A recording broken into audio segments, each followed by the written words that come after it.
Welcome to trader things. December 11 stock market நியூஸை பார்க்கலாம் வாங்க. நான் செபியில் பதிவு செய்யப்பட்ட அட்வைசர் அல்ல. இந்த வீடியோ தகவல் வழங்கும் நோக்கத்திற்காக மட்டுமே. எந்த வகையிலும் முதலீடு செய்யுங்கள் என்று சொல்வதற்கான வீடியோ இது அல்ல. இங்கு சொல்லப்படும் தகவல்கள் அனைத்தும் என் சொந்த பார்வைக்குட்பட்டவை. யாரும் ட்ரேடிங் செய்யும் முன் சான்றளிக்கப்பட்ட நிதி ஆலோசகர்களிடம் கலந்து ஆலோசிப்பது நல்லது. வாங்க இண்டெக்ஸ் பார்க்கலாம். இன்னைக்கு மார்க்கெட் பார்த்துருப்பீங்க, நெகட்டிவ்ல தான் க்ளோஸ் ஆயிருந்துச்சு. நிஃப்டி பார்த்தீங்கன்னா -81 பாயிண்ட்ல க்ளோஸ் ஆயிருக்குது. பேங்க் நிஃப்டி பார்த்தீங்கன்னா -261 பாயிண்ட்ல க்ளோஸ் ஆயிருக்குது. சென்செக்ஸ் பார்த்தீங்கன்னா -275 பாயிண்ட்ல க்ளோஸ் ஆயிருக்குது. இன்னைக்கு மோஸ்ட்லி மார்க்கெட் ஃபுல்லாவே நெகட்டிவ்ல தான் க்ளோஸ் ஆயிருந்துச்சு. என்ன ரீசன்ஸ் பார்க்கும்போது ஃபெட் ரேட் கட்டு வர்றதுக்கு முன்னாடியே இவ்வளவு நெகட்டிவ்ல க்ளோஸ் ஆயிருக்குது. வாங்க ஸ்டாக் மார்க்கெட்டோடைய நியூஸ் பார்க்கலாம். ஸ்டாக்ஸோட நியூஸ். இண்டிகோ ஸ்டாக்ஸ் பார்த்துருப்பீங்க. நம்ம 3 டேஸ் பேக் பார்த்தோம்னாலும் இண்டியோ நியூஸை தான் நம்ம போட்டுக்கிட்டே இருந்தோம். ஆக்சுவலாக அவங்க ஃப்ளைட்டை டிலே பண்ணதுனால நிறைய ப்ராப்ளம் வந்தது இல்லையா, அந்த ரீசன்ஸ் தான் பார்த்துட்டே இருந்தோம். இப்போ பார்த்தீங்கன்னா சிசிஐன்னு சொல்லுவாங்க, அதாவது கமிஷன்ஸ் ஆஃப் இந்தியா இருப்பாங்கல்ல, அவங்க டைரக்டாவே இந்தியாவில் இன்வெஸ்டிகேஷன் நடத்த போறதா சொல்லியிருக்காங்க. என்ன ரீசன் சொல்லியிருக்காங்கன்னா, மேபி அவங்க மார்க்கெட்ல டாமினன்ஸ் அதிகமா இருக்கிறனாலவும் அவங்க மேபி இது பிளான் பண்ணி பண்ணியிருக்கலாம். இல்ல என்ன ரீசன்ஸ் ப்ராப்பரா தெரியல. ஸோ அதனால ஃபுல்லா இன்வெஸ்டிகேஷன்ஸ் கன்ஃபார்மா நடக்கணும் அப்படின்னு சொல்லியிருக்காங்க. அது மட்டும் இல்லாம டிஜிசிஏ இன்னொரு சைட்லயும் என்ன சொல்லியிருக்காங்கன்னா, நாங்களும் அந்த கிரைசிஸ் பீரியட் ஏன் வந்தது, ஏன் ஃபிளைட் கேன்சல் ஆச்சு அப்படின்னு அவங்களும் ஒரு சைட்ல இன்வெஸ்டிகேஷன்ஸ் நடத்திக்கிட்டே இருக்காங்க. ஸோ 2 சைட்லயுமே இன்வெஸ்டிகேஷன் போயிட்டு இருக்குதுன்னு சொல்லியிருக்காங்க. அது மட்டும் இல்லாம இண்டிகோ பார்த்தீங்கன்னா, இந்த மந்த் 500 ஃப்ளைட்ஸ்க்கு சாரி 5000 ஃப்ளைட்ஸ்க்கு மேல கேன்சல் ஆயிருக்குதுன்னு சொல்லியிருக்காங்க.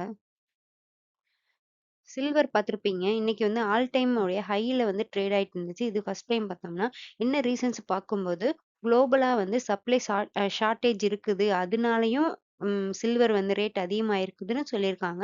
அது மட்டும் இல்லாம டிமாண்ட் கொஞ்சம் ஸ்ட்ராங்கா இருக்குது. எங்க யார்கிட்டயும்னா இன்வெஸ்டர் கிட்டயும், இண்டஸ்ட்ரியில மெட்டல் இண்டஸ்ட்ரியில டிமாண்ட் அதிகமா இருக்குதுனாலயும் சில்வருடைய ரேட்டிங் பார்த்தீங்கன்னா அதிகமாயிக்கிட்டே இருக்குது. இன்னைக்கு பார்த்தீங்கன்னா ஆல் டைம் ஹைல க்ளோஸ் ஆயிருக்குது.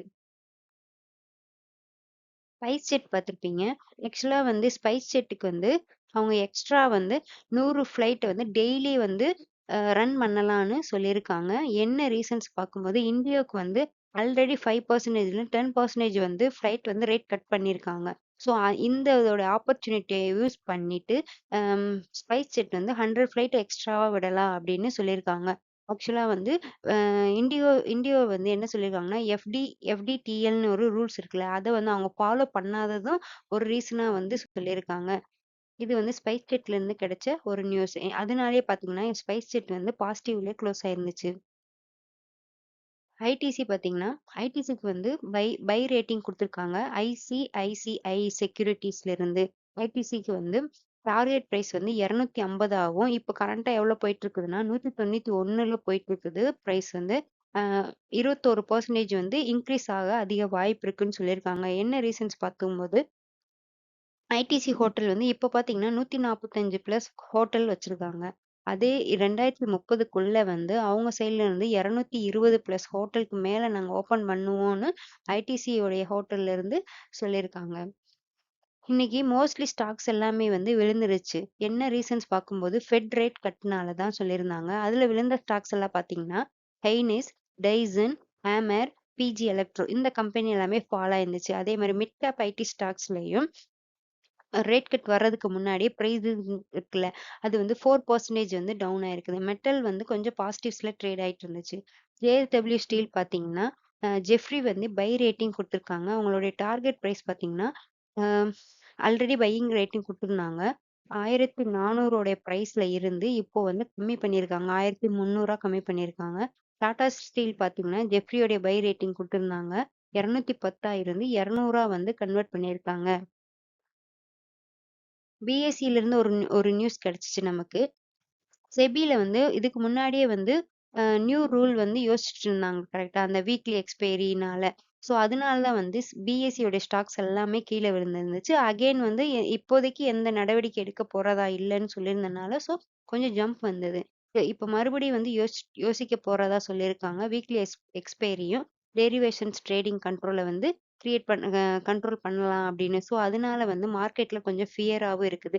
ஏஞ்சல் ஒன்ல நம்ம ஆல்ரெடி பார்த்துருந்தோம். நவம்பர் மந்த்ல அவங்க கிளையண்ட் எல்லாமே லோவ்ல இருந்ததுனாலயும், ட்ரேடிங் உடைய ஆக்டிவிட்டி லோவா இருந்ததுனாலும், ஏஞ்சல் ஒன் வந்து இன்னைக்கு டிராப் ஆயிருந்துச்சு. ஸோ மார்க்கெட்டே பார்த்தீங்கன்னா, வால்யூம் வந்து லோ ட்ரேட்லயே தான் நடந்துட்டு இருக்குது. மார்க்கெட்ல கொஞ்சம் ப்ரெஷரா இருக்குது. அ ஸோ அதனால பார்த்தீங்கன்னா, பிஎஸ்சி, இந்த சிடிஎஸ்எல், புரோக்கரேஜ், அந்த புரோக்கரேஜ் கம்பெனி ரிலேட்டடா இருக்கக்கூடிய கம்பெனி எல்லாமே வந்து இப்போ ப்ரெஷர்ல இருக்குது. ஸோ அ கால்ல ட்ரேட் ஆயிட்டு இருந்துச்சு. பிஜி எலக்ட்ரோ பிளாஸ்ல இருந்து ஒரு நியூஸ் கிடைச்சுச்சு. நம்ம நேத்து பார்த்திருந்தோம். அதாவது ஹெச்டிஎஃப்சி செக்யூரிட்டி பார்த்திருந்தீங்கன்னா, அ அவங்க மேல வந்து அவங்க வந்து ஃபினான்ஷியலா வந்து வீக்கா இருக்காங்கன்னு நம்ம பார்த்திருந்தோம். அதனால பிஜி எலக்ட்ரோ என்ன சொல்லியிருந்தாங்கன்னா, இந்த இத வந்து நாங்க ஏத்துக்க மாட்டோம். நாங்க வந்து அப்படி இல்ல. நாங்க ஃபினான்ஷியலா ஸ்ட்ராங்கா இருக்கோம்னு தான் சொல்லியிருந்தாங்க. இப்ப வந்து ஹெச்டிஎஃப்சி செக்யூரிட்டிலருந்து வந்து ரிப்போர்ட் சென்ட் பண்ணியிருக்காங்க. இந்த அவங்க மேல போட்டிருந்த நியூஸ வந்து இப்ப வந்து டெலீட் பண்ணிட்டோம். அவங்க அவங்க சைட்ல இருந்து பிஜி எலக்ட்ரோவுடைய கம்பெனிக்கு வந்து அப்பாலஜிஸ் வந்து கேட்டிருக்காங்க.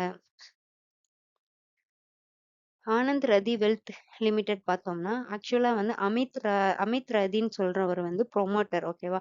அவர் வந்து ப்ராஃபிட் புக்கிங்க வந்து ப்ரொமோட்டர் வந்து ப்ராஃபிட் புக் பண்ணிட்டாங்க. அது மட்டும் இல்லாம அவர் வந்து 560 கோடிக்கு வந்து பல்க் டீல் நடந்திருக்குது.